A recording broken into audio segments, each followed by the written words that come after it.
Ano pang paraan? Sabihin mo nga sa akin. Paano ako magiging tatay sa kanya? Nang hindi nalalaman ng asawa ko. Oh, Ses. Pati ka pa umuwi. Bakit ba kasi kailangan papuntahin pa ako rito para sabihin ko anong nangyayari? Sir, pwede niyo na makasama yung anak niyo. Ay, pero ito po. Komplikado. Ano si Patricia? Ano nalagay ko dito? Palalabasin ho natin na kukupkupin niyo. Nakakukupkupin ko. Kung ito na lang po yung paraan para maalagaan yung kawawang bata, nakasama pa rin niya yung ama niya. Tutulungan ko po kayo. Gagawin mo yun para sa akin? Hindi naman ho kasi kakayanin ng konsensya ko na pabayaan na lang yung bata. Lalo pa alam ko naman na kaya niyo siyang alagaan. At alam ko rin kung sino yung ama niya. Aakuin mo yung bata para makasama ko. Pero syempre hindi naman po maniniwala si Ma'am Patricia na akin yung bata, bigla na lang ako nagkaanak. Palalabasin na lang ho natin na anak siya ng pinsan ko. Tapos tutulungan po tayo ng kakilala niya para ayusin yung mga papeles. Teka lang, ito na lang ba talaga yung paraan? Eh, pwede nyo rin naman pong sabihin na lang kay Ma'am Patricia yung totoo. Sir, yung kalagayan lang naman ho ng bata ang iniisip natin dito.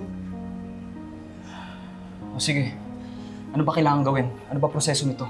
Papapadali po lahat sa tamang presyo. Anong problema? Kung ganon, hihingin ko na lang yung ibang detalye na ilalagay natin dito. May inisip na po ba kayo na first name ng baby? Lilet. Lilet. Okay, sige. Lilet, bale kung palalabasin po natin na anak siya ng pinsan ko, Lilet Matias po yung magiging pangalan niya. Sige. Lilet Matias. Lilet Matias.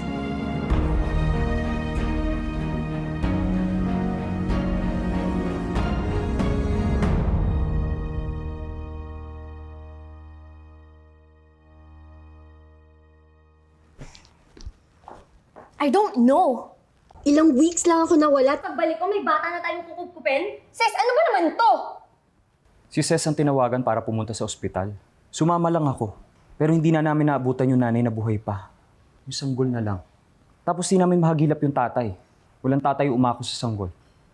Sorry to say I know she's dead pero napaka-insensitive naman ng pinsan mo.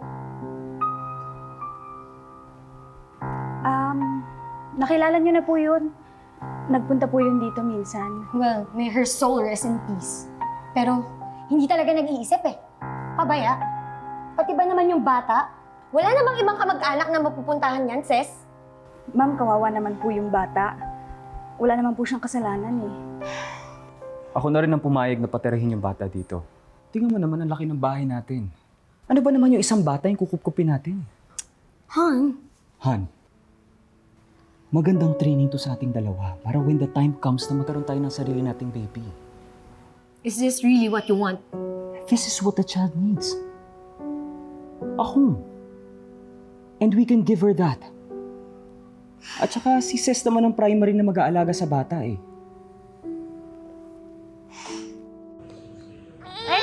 Ano ba yan ang ingay? Fine. Just make sure na hindi magiging distraction yung baby na yan dito sa gawain mo sa bahay. Opo, ma'am. Thank you po.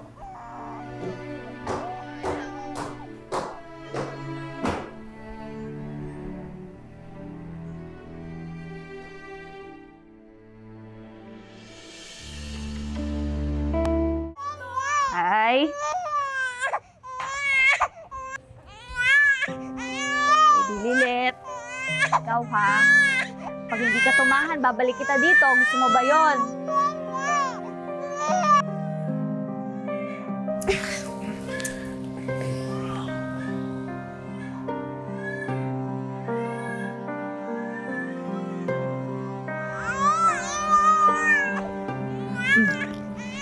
Tahan na. Sige na, baby. Tahan na.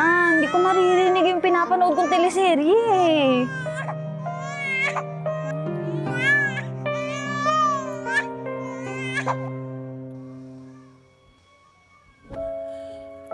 Kailan ba mapapatahan ni Ces yung batang yan? Hindi lang siguro sanay pang baby. Saka hindi lang din tayo sanay. Han, I'm not sure about that baby in this house, ha? What if daling kaya natin sa DSWD? Or kaya sa Children at Heart Foundation? There are people who are paid to take care of babies like that, Lilette. Ayaw mo ba na finally may bata na tayo dito sa bahay? Kaya nga may foundations at shelter houses ako na tinutulungan. Para dun ko papakisamahan yung mga batang hindi ko naman kaano-ano. Han, May limitation lang ang pagiging charitable ko. Kung magkakaroon man ng bata dito sa bahay, gusto ko nang galing sa akin. Kadugo natin. Kadugo mo, Ramil.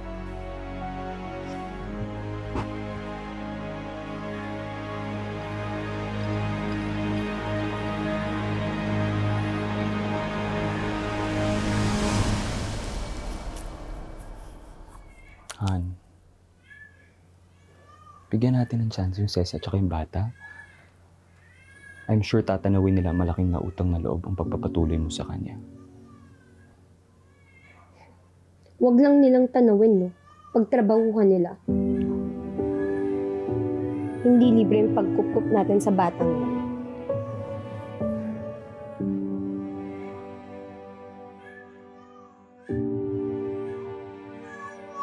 Magandang gabi. Ako po ang inyong kakampi, Lorena De Leon. Kaalaman, karapatan at katarungan. Basta sama-sama, abot kamay ang katarungan. Marami sa atin na nakaranas na ng problemang pag-uusapan natin ngayon. Ito ay tungkol sa isang ina na pinaglalaban ang kanyang karapatan sa kanyang nawalay na anak. Dito lamang sa abot kamay na katarungan. Bakit ka tumahimik? Sinusubaybayan mo yan, si Kalorena? Oo, kakampi natin si Kalorena para pamimihin si Baby Lilit. Opo, opo. Alam mo, idol ko rin yan eh. Biruin mo, tinutulungan niya yung mga pangkaraniwang tao para malaman yung batas. Para malaman nila kung paano nila ipagtatanggol yung sarili nila. O kahit ang kagaya ni Baby Lilit na bata. May karapatan ka. Pero huwag kang mag-alala ha. Kahit hindi ako ang nanay mo, tita mo ako. Tapos sige, ako na rin ninang mo. At kagaya nga ng sabi ni Kalorena, magiging kakampi mo ko. Baby Lilit.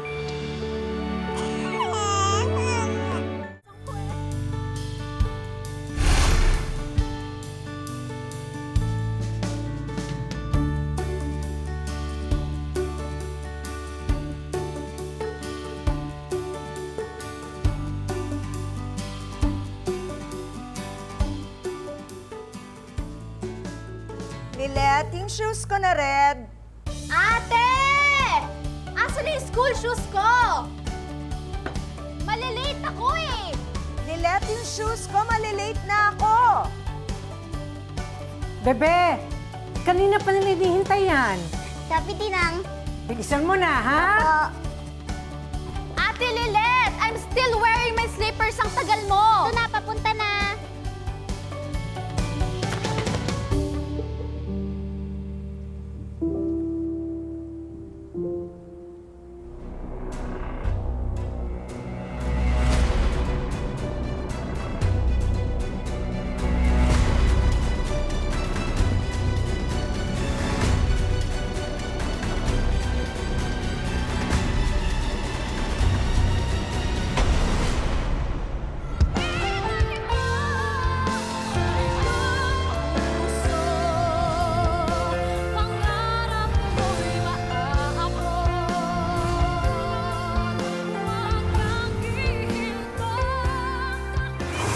Lilet Matias, right?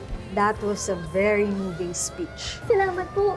Alam niyo po, bata pa lang po ako. Nanonood na po ako ng palabas niyo. Parang kabisado ko na nga po by heart yung mga batas na sinasabi dun sa show niyo eh. So, we have a future lawyer here. Ba't naman ang tagal-tagal ninyo? Bakit nag-leave din si Ses? Gagraduate din ba siya? Minsan lang naman po mag-leave si Tinang sis. Tsaka marami na nga po siyang leave na hindi kinuha para mapagsilbihan lang kayo eh. Kahit karapatan naman po niya yun. Oh my God! Oh my God! Trixie! Ate Lilet! Ano nangyari dito? I don't know! Kanina may kausap lang ako tapos ganito na Ate Lilet! Anong gagawin ko? Lagot ako kayo! Lilet!